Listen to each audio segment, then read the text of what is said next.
నమస్తే, welcome to 929 TV. నేను ప్రియాంక. ఒక దేశ విదేశాంగ విధానానికి అత్యంత అవసరమైంది ఏంటి? సైన్యం కాదు, డబ్బు కాదు, కూటములు కూడా కాదు. ముందుగా కావాల్సింది స్పష్టత. ఎవరు ఏమి చెబుతున్నారు? ఏ ఒప్పందం ఏ దిశగా వెళ్తోంది? మిత్ర దేశాలకు ఏ హామీ ఇస్తున్నారు? ప్రత్యర్థి దేశానికి ఏ సందేశం పంపిస్తున్నారు? ఇవి స్పష్టంగా లేకపోతే విదేశాంగ విధానం కంపాస్ లేని నౌకలా మారుతుంది. ఇప్పుడు అమెరికా అధ్యక్షుడు డొనాల్డ్ ట్రంప్ అడ్మినిస్ట్రేషన్లో ఇరాన్ విషయంలో ఇలాంటి గందరగోళమే కనిపిస్తోంది. ఒకవైపు వైస్ ప్రెసిడెంట్ జేడీ వాన్స్, మరోవైపు secretary of state Marco Rubio. ఇద్దరు ఒకే ప్రభుత్వంలో ఉన్నారు. ఇద్దరు ట్రంప్ విదేశాంగ విధానాన్ని ముందుకు తీసుకెళ్తున్నామని చెబుతున్నారు. కానీ ఇరాన్ విషయంలో ఇద్దరి భాష వేర్వేరుగా వినిపిస్తోంది. ఒకరు టెహ్రాన్ కొత్త పేజీ తిప్పబోతోందని చెబుతున్నారు. మరొకరు అదే ఇరాన్ నాయకత్వాన్ని రాడికల్ క్లెరిక్స్ గా గుర్తు చేస్తున్నారు. ఇక్కడే అసలు కథ మొదలవుతుంది. ఇరాన్తో అమెరికా మధ్య ప్రాథమిక అవగాహన కుదిరిందని రిపోర్టులు వచ్చిన తర్వాత వాషింగ్టన్లో ఒక విచిత్రమైన నిశ్శబ్దం కనిపించింది. ఆ నిశ్శబ్దం ఎవరిది అంటే మార్కో రూబియోది, అమెరికా విదేశాంగ కార్యదర్శి. డిప్లొమసీ అనేది లిటరల్లీ అతని జాబ్ డిస్క్రిప్షన్. కానీ ఇరాన్ చర్చల తర్వాత ఆయన చాలా కాలం అన్యూజువల్లీ క్వైట్ గా ఉన్నారని విశ్లేషణలు చెబుతున్నాయి. దీంతో ప్రశ్నలు మొదలయ్యాయి. రూబియో ఈ ఒప్పందంతో సౌకర్యంగా లేడా? ఇరాన్పై సాఫ్ట్ అప్రోచ్తో అసంతృప్తిగా ఉన్నాడా? లేక పొలిటికల్ విండ్ ఏ దిశగా వీస్తుందో చూస్తున్నాడా? చివరికి రూబియో మాట్లాడినప్పుడు ఆయన మాటలు ట్రంప్, జేడీ వాన్స్ మాటలతో పూర్తి స్థాయిలో మ్యాచ్ కాలేదు. ట్రంప్ మరియు వాన్స్ ఇరాన్ లీడర్షిప్ రేషనల్ గా మారుతోందని, తమ దేశం కోసం కొత్త దిశలో ఆలోచిస్తోందని ఒక పాజిటివ్ టోన్లో మాట్లాడే ప్రయత్నం చేశారు.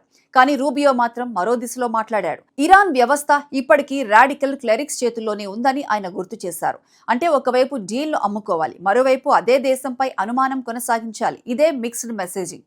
డొనాల్డ్ ట్రంప్ చెప్పిందేంటి? ఇరాన్ నాయకులు రాడికలైజ్డ్ కాదని, వాళ్ళు రేషనల్ పీపుల్ అని, స్ట్రాంగ్ స్మార్ట్ పీపుల్ అని, తమ దేశానికి సహాయం చేయాలనుకుంటున్నారని ఆయన చెప్పారు. ఇది ఒక డిప్లొమాటిక్ సాఫ్ట్నింగ్. అంటే మేము ఇరాన్తో డీల్ చేయగలం అని అమెరికన్ ప్రజలకు చెప్పే ప్రయత్నం.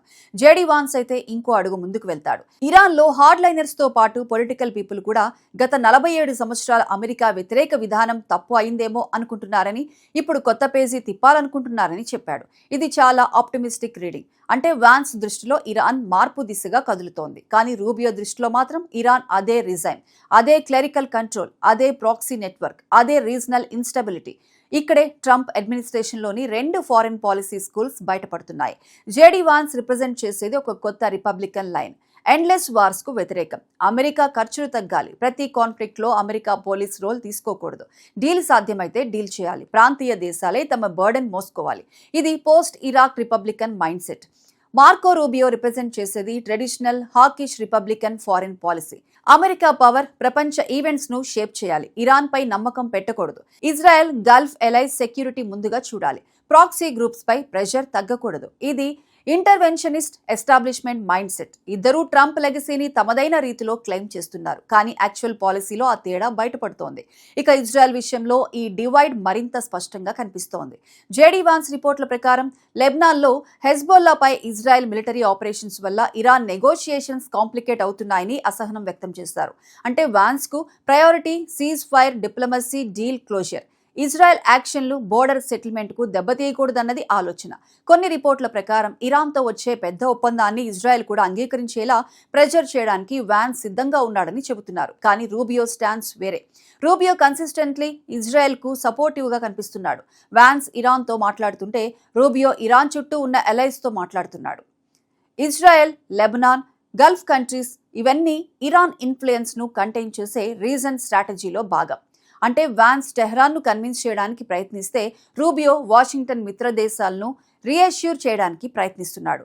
ఒకరు ప్రత్యర్థితో డీల్ క్లోజ్ చేయాలనుకుంటున్నారు, మరొకరు మిత్రులకు మేము మిమ్మల్ని అమ్మేయడం లేదు అని చెప్పాలనుకుంటున్నారు.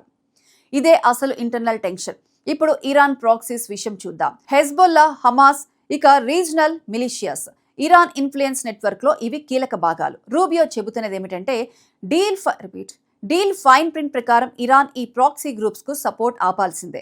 జేడీ వాన్స్ కూడా ఇలాంటి మాటనే చెబుతున్నాడు. ఇరాన్ రీజనల్ ఇన్స్టెబిలిటీ, ఫైనాన్షింగ్ ఆపాల్సి వస్తుందని అంటున్నాడు. కానీ ట్రంప్ మాత్రం కొంచెం లెస్ డెఫినిటివ్ గా కనిపిస్తున్నాడు.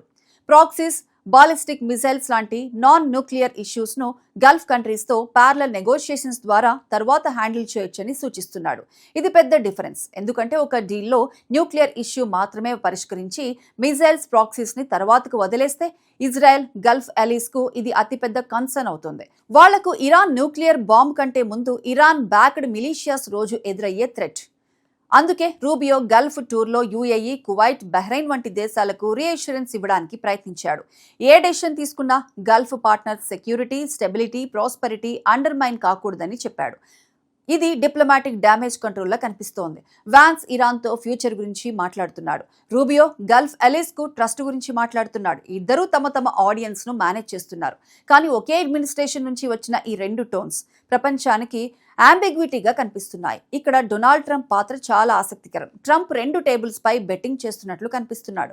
ఒకవైపు వాన్స్ కు డీల్ మేకింగ్ స్పేస్ ఇస్తున్నాడు, మరోవైపు రూబియోకు అలీస్ మేనేజ్మెంట్ స్పేస్ ఇస్తున్నాడు. ఇది ట్రంప్ స్టైల్. ఒకే సమయంలో కాంట్రడిక్షన్లను అలౌ చేయటం, ఫైనల్ డెసిషన్ తన దగ్గరే ఉంచుకోవటం, డిఫరెంట్ ఫ్యాక్షన్స్ ను కాంపిటీషన్ లో ఉంచటం. దీంతో పాలసీ ఫ్లెక్సిబిలిటీ ఉంటుంది, కానీ డౌన్ సైడ్ ఏంటి? మిత్ర దేశాలు కన్ఫ్యూజ్ అవుతాయి, ప్రత్యర్థులు మిక్స్డ్ సిగ్నల్స్ ను ఎక్స్ప్లాయిట్ చేస్తారు, మార్కెట్స్ అన్సర్టనిటీతో రియాక్ట్ అవుతాయి, డిప్లొమసీ క్రెడిబిలిటీ దెబ్బతింటుంది. ఇరాన్ లాంటి దేశం ముందు క్లారిటీ లేకపోతే డీల్ ఇంప్లిమెంటేషన్ ఇంకా కష్టమవుతుంది. ఇక్కడ పాలిటిక్స్ కూడా ఉంది. జేడీ వాన్స్, మార్కో రూబియో ఇద్దరు 2028 రిపబ్లికన్ ప్రెసిడెన్షియల్ రేస్ లో పొటెన్షియల్ కంటెండర్స్ గా కనిపిస్తున్నారు. అంటే ఈ ఫారిన్ పాలసీ డిబేట్ కేవలం ఇరాన్ గురించి కాదు, ఇది ఫ్యూచర్ రిపబ్లికన్ పార్టీ డైరెక్షన్ గురించి కూడా. రిపబ్లికన్ పార్టీ ట్రంప్ తర్వాత ఎటు వెళ్తుంది? అమెరికా ఫస్ట్ డీల్ మేకింగ్ వైపు, లేక ట్రెడిషనల్ హాకిష్ ఇన్వెన్షన్ వైపు? ఇరాన్ ఫైల్ ఇప్పుడు ఆ పెద్ద పోరాటానికి రిహార్సల్ గా మారింది. రూబియో తనను రెస్పాన్సిబుల్ ఫారిన్ పాలసీ స్టేట్స్మెన్ గా చూపించుకోవాలి అనుకుంటున్నాడు. వాన్స్ తనను వార్ ఫ్యాటిగ్ ఉన్న అమెరికన్ ఓటర్స్ కు డీల్ మేకర్ గా చూపించుకోవాలి అనుకుంటున్నాడు. ట్రంప్ మాత్రం ఇద్దరిని తన లెగసీలో భాగం చేయాలి అనుకుంటున్నాడు. కానీ ఇదే 2028 ఆడిషన్ గా మారే అవకాశం ఉంది. ఇప్పుడు ఈ మిక్స్డ్ మెసేజింగ్ కు ప్రాక్టికల్ కాన్సిక్వెన్సెస్ ఏంటి? మొదటిది, ఇరాన్ నెగోషియేషన్ టేబుల్లో కన్ఫ్యూజన్. టెహ్రాన్ ఎవరిని సీరియస్ గా తీసుకోవాలి? ట్రంప్ మాటనా, వాన్స్ ఆప్టిమిజంనా, రూబియో వార్నింగ్నా? ఇక రెండవది, ఇజ్రాయెల్ యాంగ్జైటీ. అమెరికా ఇరాన్తో పెద్ద డీల్ చేస్తుందా? దానివల్ల Israel security concerns side line అవుతాయా? ఇక మూడవది, Gulf states uncertainty. Saudi Arabia, UAE, Bahrain, Kuwait వంటి దేశాలు అమెరికా తమ సెక్యూరిటీ గ్యారంటీలను డైల్యూట్ చేస్తుందా అని చూస్తాయి. ఇక నాలుగవది, Congress politics. Republican hawks, isolationist, MAGA base, all functions ఈ డీల్ పై వేర్వేరు రియాక్షన్స్ ఇస్తాయి. ఇక ఐదవది, global oil markets. Iran deal successful అయితే oil flow, sanctions, Gulf security all impact అవుతాయి. ఇక డీల్ ఫెయిల్ అయితే ఎక్స్కలేషన్ రిస్క్ పెరుగుతుంది. అందుకే ఈ ఇంటర్నల్ డివైడ్ చిన్న విషయం కాదు, ఇది వెస్ట్ ఏషియా స్టెబిలిటీతో ముడిపడి ఉంది. ఇరాన్తో ఒప్పందం అంటే కేవలం ఒక న్యూక్లియర్ డాక్యుమెంట్ కాదు, దాని వెనుక ఇజ్రాయెల్ సెక్యూరిటీ ఉంది, గల్ఫ్ ఆయిల్ రూట్స్ ఉన్నాయి, హెజ్బొల్లా, హమాస్ ప్రాక్సీ నెట్వర్క్స్ ఉన్నాయి, బాలిస్టిక్ మిసైల్స్ ఉన్నాయి, శాంక్షన్స్ రిలీఫ్ ఉంది, అమెరికన్ డొమెస్టిక్ పాలిటిక్స్ ఉంది, మరియు 2028 ప్రెసిడెన్షియల్ అంబిషన్స్ కూడా ఉన్నాయి. ఇవన్నీ కలిసినప్పుడు ఒకే మెసేజ్ అవసరం. కానీ ఇప్పుడున్నది మల్టిపుల్ మెసేజెస్. వైట్ హౌస్ చెబుతోంది ఎటువంటి డిసగ్రిమెంట్ లేదు, అందరూ ప్రెసిడెంట్ ట్రంప్ లీడ్నే ఫాలో చేస్తున్నారు, అఫీషియల్లీ అందరూ సేమ్ పేజ్లో ఉన్నారు. కానీ పొలిటికల్లీ చూస్తే ఆ పేజ్లో లైన్స్ వేరువేరుగా చదువుతున్నట్లు కనిపిస్తోంది. ఒక యాక్టర్ థ్రిల్లర్ నటిస్తున్నాడు, మరో యాక్టర్ కోర్ట్ రూమ్ డ్రామా నటిస్తున్నాడు. డైరెక్టర్ ట్రంప్ మాత్రం 2 సీన్స్ ను ఒకే ఫిల్మ్ లో ఉంచుతున్నాడు. కానీ ఆడియన్స్ కు స్టోరీ ఏ దిశగా వెళ్తుందో స్పష్టంగా కనిపించడం లేదు. మొత్తంగా చూస్తే ట్రంప్ అడ్మినిస్ట్రేషన్ ఇరాన్ పాలసీలో కనిపిస్తున్న ఈ మిక్స్డ్ మెసేజింగ్ అమెరికన్ ఫారెన్ పాలసీలోని పెద్ద ఇంటర్నల్ స్ట్రగుల్ ను బయటపెడుతోంది. అమెరికా ఇంకా వరల్డ్ పాలిస్మెన్ గానే ఉండాలా, లేక డీల్ మేకింగ్ పవర్ గానే ఉండాలా? ఇరాన్ ను కంటైన్ చేయాలా, లేక కాషనల్లీ ఎంగేజ్ చేయాలా? ఇజ్రాయెల్ కు బ్లాంక్ చెక్ ఇవ్వాలా, లేక రీజనల్ డీల్ కోసం ప్రెషర్ చేయాలా? గల్ఫ్ ఎలైస్ ను రీఅష్యూర్ చేయాలా, లేక ఇరాన్ రీకన్స్ట్రక్షన్ లో వారిని ఇన్వాల్వ్ చేయాలా? ఈ ప్రశ్నలకు ఒకే సమాధానం లేదు. అందుకే వాన్స్ ఒక దిశలో మాట్లాడుతున్నాడు, రూబియో మరో దిశలో మాట్లాడుతున్నాడు. ట్రంప్ మధ్యలో తన స్టైల్లో బ్యాలెన్సింగ్ యాక్ట్ చేస్తున్నాడు. కానీ విదేశాంగ విధానంలో కంపాస్ 2 దిశలు చూపిస్తే నౌక గమ్యం చేరడం కష్టం. ఇరాన్ డీల్ ఇంకా పూర్తిగా నిలబడాలంటే వాషింగ్టన్ ముందు తన స్వంత టీంలోనే క్లారిటీ తెచ్చుకోవాలి. లేకపోతే వెస్ట్ ఏషియాలో పీస్ డీల్ కంటే ముందే ట్రంప్ టీంలో పాలసీ వార్ మొదలయ్యే అవకాశం ఉంది.